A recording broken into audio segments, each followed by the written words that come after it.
देखेंगे difference of set यानी समुच्चयों का अंतर क्या होता है। तो जैसा कि आप लिखा हुआ है समुच्चय ए से समुच्चय बी को घटाने पर a माइनस बी प्राप्त होता है। अगर a माइनस बी लिखा जा रहा है तो उसका मतलब क्या हुआ, समुच्चय a से b को घटाया जा रहा है। अगर हम b से a को घटाएंगे तो फिर b माइनस a लिखेंगे। अब a माइनस बी कैसे ज्ञात किया जाएगा? साधारण तरीके से जो हम लोग अलजेब्रा में पढ़ते हैं या अर्थमेटिक में पढ़ते हैं, घटाना तो एक अलग घटाना होता है। जैसे अर्थमेटिक में कहें कि 8 माइनस 2 क्या होता है तो 6 हो जाता है, या 2 माइनस 8 क्या हो जाता है तो -6 हो जाता है। लेकिन यहाँ पर समुच्चयों में जब हम लोग अंतर पढ़ रहे हैं, डिफरेंस पढ़ रहे हैं, तो इसका क्या मीनिंग है, इसको कैसे करेंगे तो आइए समझते हैं। a माइनस बी में कौन से अवयव आएंगे? प्रश्न ये है समुच्चय a के ऐसे अवयव उपस्थित होते हैं जो b में ना हो। a माइनस बी में अवयव किसके आते हैं? a के आते हैं। फर्स्ट चीज तो ये बात ध्यान रखिए, a माइनस बी में जो अवयव आएंगे वो a के अवयव आएंगे और ऐसे अवयव आएंगे जो कि b में नहीं। यानी एक लाइन में अगर हम कहें तो समुच्चय a के ऐसे अवयव जो b में उपस्थित नहीं होते हैं उन्हें हम a माइनस बी के अंतर्गत लिखते हैं। जैसे कि यहाँ स्पष्ट रूप में लिखा हुआ सांकेतिक रूप में the set of a minus b, the set of all x such that x belongs to a and x does not belongs to b। यानी x a में तो होगा लेकिन x b में उपस्थित नहीं होगा, तभी वो a माइनस b में आएगा, अन्यथा नहीं। जैसे कि आप देख सकते हैं ग्राफ चीजें क्लियर हो जाएंगी। सेट a है 2 4 6 है, इसके एलिमेंट सेट b जिसके एलिमेंट 3 4 है। हमने लिखा a माइनस बी यानी a के ऐसे अवयव जो b में नहीं है। a में ऐसे कौन कौन से अवयव हैं जो b में नहीं, जैसे 2 इसमें ऐसा है जो b में नहीं है, 2 को लिख दिया गया। 4 इसमें ऐसा अवयव है जो इसमें भी है तो उसको हम 4 को हटा देते हैं। 6 बचा तो 6 जो है a में है लेकिन b में नहीं, इसलिए 6 को भी लिखा जाएगा। तो 2 एंड 6 b माइनस a की बात करें तो इसी परिभाषा के अनुसार b के ऐसे अवयव जो a में नहीं है। तो b में कौन से अवयव है? देखो 3 है तो क्या 3 a में है? नहीं है तो 3 को ले लीजिए। 4 इसमें है तो क्या 4 इसमें है? तो 4 तो इसमें है तो 4 को हम नहीं लिखेंगे, इसलिए a माइनस b कितना आ गया 2 का और 6 आ जाएगा और b माइनस a में क्या आ जाएगा 3 आ जाएगा। नेक्स्ट एग्जांपल जो है a है उसके एलिमेंट है a b c d and b के एलिमेंट है e f। अगर हम a माइनस b की बात करें तो a माइनस b का मतलब होगा a के ऐसे अवयव जो कि b में ना हो। तो a में ऐसा कोई भी अवयव है जो b में उपस्थित हो उसको हटा दिया जाए, शेष को लिख दिया जाए। a इसमें नहीं है, b नहीं है, c नहीं है, d नहीं है, मतलब a b c d सभी a माइनस b में आ गए। उसी प्रकार से जब हम b माइनस a की बात करते हैं तो b के ऐसे अवयव जो a में नहीं है, तो b में देखिए e है f है, तो क्या e जो है a में है? बिल्कुल नहीं है। f भी सेट a में नहीं है, e और f आ जाएंगे। मतलब इस कंडीशन में कहने का अर्थ यह हुआ, इस कंडीशन में आप देख सकते हैं कि a माइनस b किसके बराबर है? a के बराबर है और b माइनस a किसके बराबर है? b।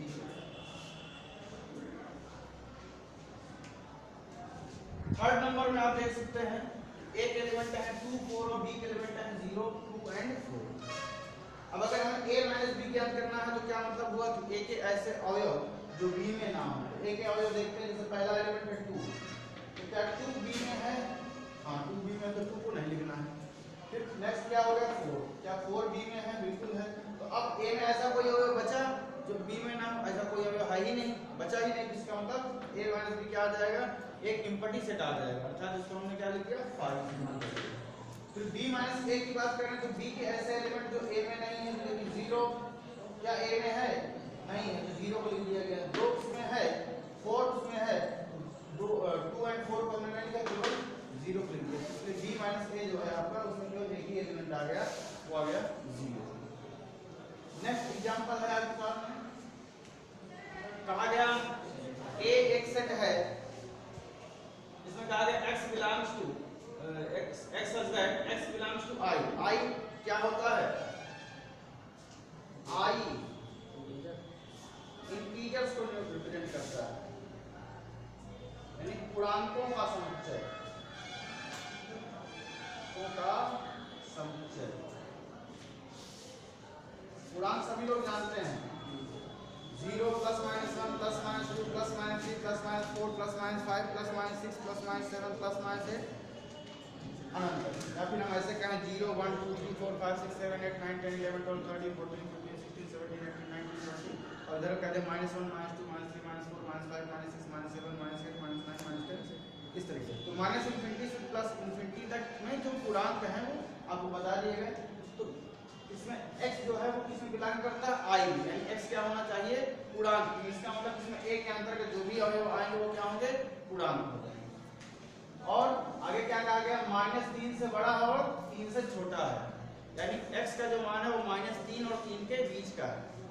b में क्या कहा गया, x such that x belongs to w। w क्या डिनोट करता है, सेट ऑफ होल नंबर्स, पूर्ण संख्याओं का समुच्चय। पूर्ण संख्या क्या होती है, 0 1 2 3 4 5 6 7 8 9 10 11 12 13 14 15 16 17 अनंत। इसमें और इसमें भी सेम कंडीशन है कि x जो है -3 और 3 के बीच में।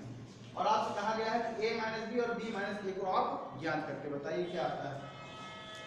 तो सबसे पहले तो हमें सेट a और सेट b में कौन कौन से एलिमेंट आ रहे हैं उनको देखना। तो सेट a में कौन से एलिमेंट आ रहे हैं जरा देखिए, -3 और 3 के बीच में आपको पूर्णांक ढूंढने हैं।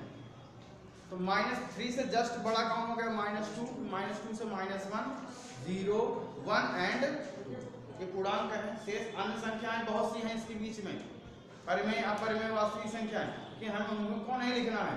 अब आप ये न लीजिए 0.1 0.2 0.3 वो नहीं लिखना है आपको, ठीक है। यहाँ पर केवल हमें क्या लिखना है, पूर्णांक लिखना है। तो -2 -1 0 1 एंड 2। फिर जब b में बात करते हैं तो कंडीशन तो वही -3 से 3 के बीच में होना चाहिए, लेकिन यहाँ पर कह दिया गया नहीं, w में बिलोंग करना चाहिए, पूर्ण संख्या होनी चाहिए। पूर्ण संख्या तो 0 1 2 3 4, इसका मतलब -1 तो पूर्ण संख्या नहीं है, और -2 भी आपको पूर्ण संख्या के अंतर्गत तो नहीं आती है। तो -1 और -2 को हटा दीजिए, केवल 0 1 एंड 2। इस तरीके से आप देख सकते हैं कि set a and set b में कौन कौन से एलिमेंट आ गए। अब a b की बात करते हैं तो a के ऐसे अवयव जो b में ना हो। देखिए a में कौन सा अवयव -2 है, तो क्या -2 b में है, नहीं है, तो -2 को आप यहां लिख दीजिए। फिर दूसरा अवयव देखते हैं -1 जो है क्या b में है, नहीं है, तो -1 को भी लिख दिया गया है। 0 b में है तो 0 को नहीं लिखना, 1 जो है b में है तो 1 को भी नहीं लिखना, 2 b में है तो 2 को भी नहीं लिखना है।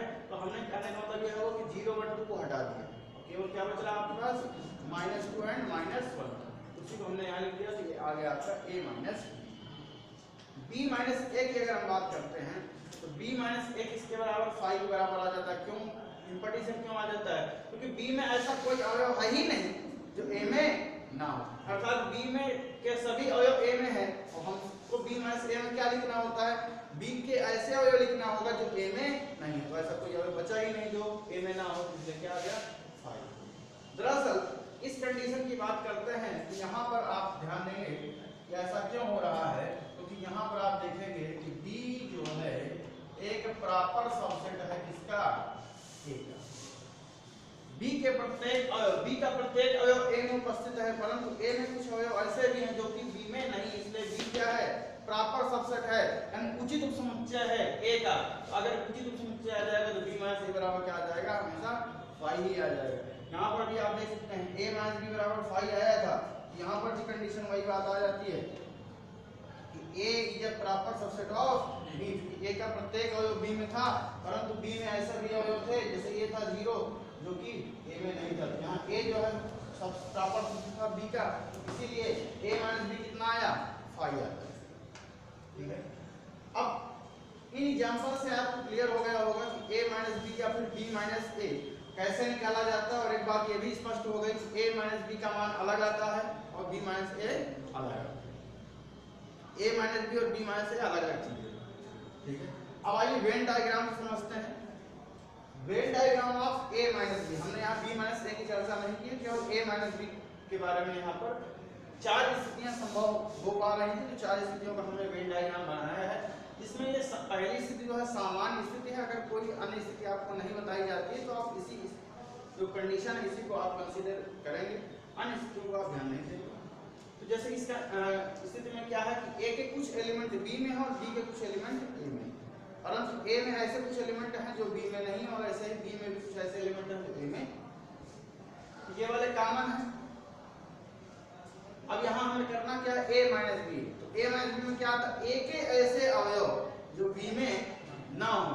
तो a का ये अवयव, इधर के अवयव की अगर हम बात करें, ये जो एरिया है a का, ये ऐसा एरिया जो b में नहीं, जबकि ये वाला एरिया a का तो है परंतु ये तो b में भी है, इसको हटा देते हैं। इसलिए जो छायांकित किया गया है वो केवल ये वाला भाग छायांकित किया गया है। ठीक है, छायांकित भाग जो है वो आपको यहाँ से निकाल के दर्शाया जा रहा है। नेक्स्ट जो कंडीशन है, a intersection b equal to 5, यानी कि a और b में कुछ कॉमन है ही नहीं, यानी a और b क्या है, परस्पर असंयुक्त समुच्चय हैं, डिसजॉइंट सेट हैं। उस कंडीशन में अगर हम a माइनस b की बात करें, जैसे कि आप यहाँ देख सकते हैं, ये एग्जांपल आपके सामने लिखा हुआ है, ये देखिए a और b में कुछ अवयव कॉमन मिले, कुछ भी कॉमन अवयव नहीं था। a माइनस b किसके बराबर था, a के बराबर आया था, अभी आपने देखा भी। तो यहाँ पर इसका मतलब क्या हुआ, हमें जब इस कंडीशन में a माइनस b को छायांकित करना है तो किसको छायांकित करेंगे, a को छायांकित करेंगे, क्योंकि इस कंडीशन में a माइनस b किसके बराबर होता है, a के बराबर होता है। यानी हमें तर्क से कहें तो a के उस भाग को छायांकित करना है जो b में नहीं हो। तो a में ऐसा कोई भी भाग है जो b में हो, ऐसा कोई भाग है ही नहीं, अर्थात संपूर्ण a को आप छायांकित कर दीजिए।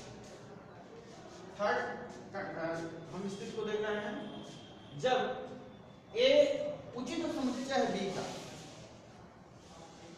उचित समुच्चय b का, ये वाली कंडीशन भी आप देख सकते हैं। इस कंडीशन में a माइनस b किसके बराबर होता है, 5 के बराबर होता है, मतलब कुछ बचता ही नहीं। अब a का ये जब बराबर सबसेट ऑफ b का मतलब क्या हुआ कि a के सभी अवयव b में हैं, और b में कुछ ऐसे अवयव भी हैं जो a में नहीं है। तो a कहाँ हो जाएगा, अंदर, और b कहाँ हो जाएगा। आप देखते हैं जो बड़ा वाला वृत्त है ये b को नोट करता है, जो छोटा वाला वृत्त है वो a को नोट करता है। यहाँ से पता चल जाता है कि a के सभी अवयव कहाँ पर हैं, b में हैं, लेकिन b में कुछ ऐसे अवयव ऐसे भी हैं, जैसे यहाँ पे भाग देखिए आप, जो a में a माइनस b अगर हमें छायांकित करना तो मतलब क्या करना है, हमें उस भाग को छायांकित करना है जो a में तो हो लेकिन b में ना हो। तो ऐसा कोई भाग है, अरे जितना भी भाग a का है सब b का है, ठीक है। तो इसलिए कोई छायांकित भाग नहीं। कभी आपने देखा कि a सबसे a के बराबर सबसे टॉप b वाली कंडीशन में a माइनस b किसके बराबर आ जाता है, 5 के बराबर आ जाता है, ठीक है। आइए देखते हैं जो आपकी फोर्थ कंडीशन है। फोर्थ कंडीशन में क्या है कि b is a proper subset of a, b एक प्रॉपर सबसेट है a का, अर्थात b के सभी अवयव a में विद्यमान है। b के प्रत्येक अवयव अगर a में है b तो अंदर हो जाएगा। अब हमसे क्या करना है, a माइनस b करना है, अर्थात a का वह भाग छायांकित करना है जो b में ना हो। a का भाग तो देखो ये पूरा है, लेकिन ये वाला भाग बीच का ऐसा है जो कि b में है, तो उसको छोड़ दीजिए, बाकी जो बच रहा है उसको आप छायांकित कर दीजिए। नोट के अंतर्गत कुछ महत्वपूर्ण बातें भी बताई गई हैं, जैसे देख सकते हैं आपको लिखा हुआ है a minus a equal to 5, यानी समुच्चय a से अगर हम a को ही घटा दें तो क्या कुछ बचेगा, कुछ नहीं बचेगा। तर्क के अनुसार a के ऐसे अवयव जो a में ना हो, कुछ नहीं बचने वाला, तो क्या आ जाएगा 5, यानी सेट ऑफ इम्पटी सेट आ जाएगा a माइनस 5। a के ऐसे अवयव जो 5 में ना हो, 5 में कुछ है ही नहीं, इसका मतलब a माइनस 5 किसके बराबर हो जाएगा, a के बराबर हो जाएगा। 5 माइनस a रिक्त समुच्चय से आप घटा रहे हैं, तो 5 माइनस a किसके बराबर होगा, 5 के बराबर हो जाएगा। तो तर्क क्या कहता है कि इस समुच्चय 5 के ऐसे अवयव जो a में ना हो, तो 5 में कोई अवयव है ही नहीं, इसलिए 5 आ गया। a माइनस यूनिवर्सल सेट, अरे a माइनस यूनिवर्सल सेट कर रहे हैं, तो a देखो यूनिवर्सल सेट तो ऐसा सेट होता है ना कि सभी समुच्चय यूनिवर्सल सेट के क्या होते हैं, उप समुच्चय हो जाते हैं। तो जितने भी अवयव a में है वो सभी u में है। तो अगर हम आपसे कहें कि a के ऐसे अवयव बताइए जो कि u में ना हो, जो कि यूनिवर्सल सेट में ना हो, तो कुछ बचेगा, कुछ भी नहीं बचेगा, क्योंकि जितने भी अवयव a में है सभी यूनिवर्सल सेट में, इसका मतलब क्या आ जाएगा, 5 आ जाएगा। लेकिन हाँ, अगर हम u माइनस a कहें, यूनिवर्सल सेट में से a घटा दें, यानी यूनिवर्सल सेट के ऐसे एलिमेंट जो a में नहीं है, कुछ ना कुछ तो प्राप्त हो ही जाएगा। इसी को हम क्या कहते हैं, a डैश।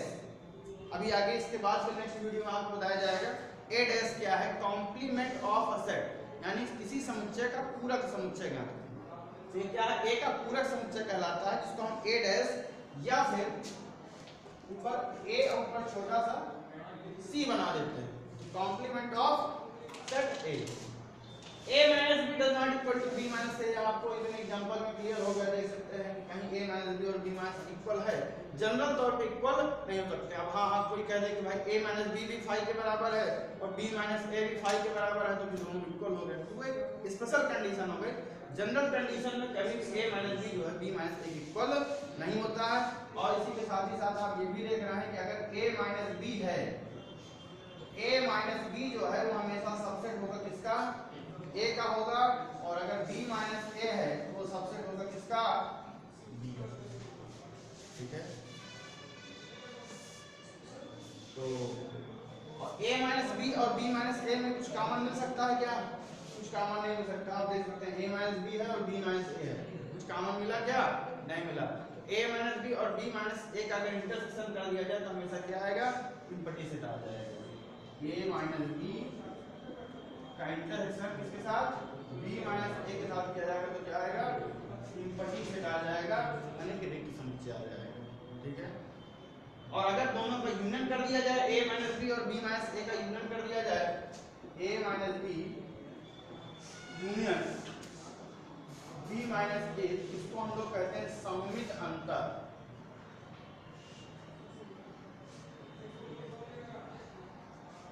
a और b का सममित अंतर कहलाता है symmetric difference of a and b। ठीक है, तो a माइनस b और b माइनस a का अंतर, सममित अंतर ये होगा। ठीक है, तो इस वीडियो के अंतर्गत आपने समुच्चयों का अंतर के बारे में सीखा। पहले हमने उसके डिफिनेशन, एग्जांपल, वेन डायग्राम और कुछ इंपॉर्टेंट पॉइंट्स के बारे में डिस्कस किया है। आशा की सारी चीजें आप लोगों को समझ में आ गई। धन्यवाद।